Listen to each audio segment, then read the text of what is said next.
ndavyibuka sivyo imbeshere eka mbere ndavyibuka wogira ngo nejo hahise ubutore butaracika ubujuje intore zitaritwa intozo ngitwengera abansi n'abakunzi ataka mwana wa mama canke kankunzi nkiri muto ibibazo by'ubuzima ntunzanire nyihera ico kurya nirire na ico kwambara ungabire aho nari nkiri muto ubuzima nabazi ivyabwinyisha ikaba ngo uzobimenya niwakura uyu munsi narakuze ngurana ivyizigiro n'ibizigizigi binzingira kwizigira ivy'ubu buzima yamara inyishu yabaye igisokozo ibibazo ku buzima ngo vyamaho kugera no ku musozo nkiri muto nagaragaza ikimbakiye nkirugwa sinaterwa isoni no kurira babaye wabwirwa nuko ubonye iryosozi uyu munsi narakuze agahinda karahinda kagahindira ku mutima ibyago bigahindikirana maze nkigunga amajojwa yanje akaba umusozi kuko barambwiye ngo ntuzubwire ibibazo vyawe abandi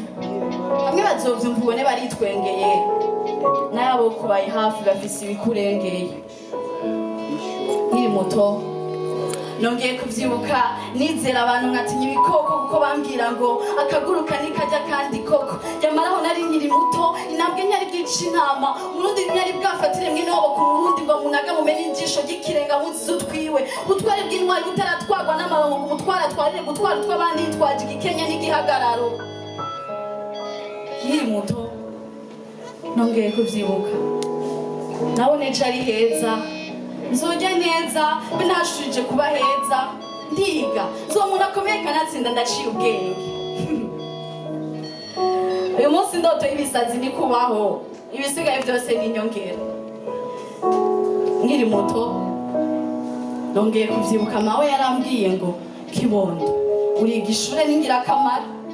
ishure rizokubeshaho ahatemba rikubesha ikiraro uyu munsi nituciga ngo tubeho kugira ngo twabereyeho kwiga nayo kuri bamwe ryacitse itagira akamaro ivy'ubuto n'amayagwa noyaga sinorangiza nko sinoyagira kuyamara kanatsinda sindiko ndaraga nkiri muto narota gukura ngo ndeke gukekeranya iconde kuko buri gihe bambwiye ngo keretiyene bisa abantu bicare keretiyene va hejuru y'abantu narota gukura ngo nanje nze nitwa umuntu uyu munsi vyari magera vyarageruye narakuze none nkumbuye mu bwana kuko naratahuye ko gukura ni kimwe kugira ubuntu n'ikindi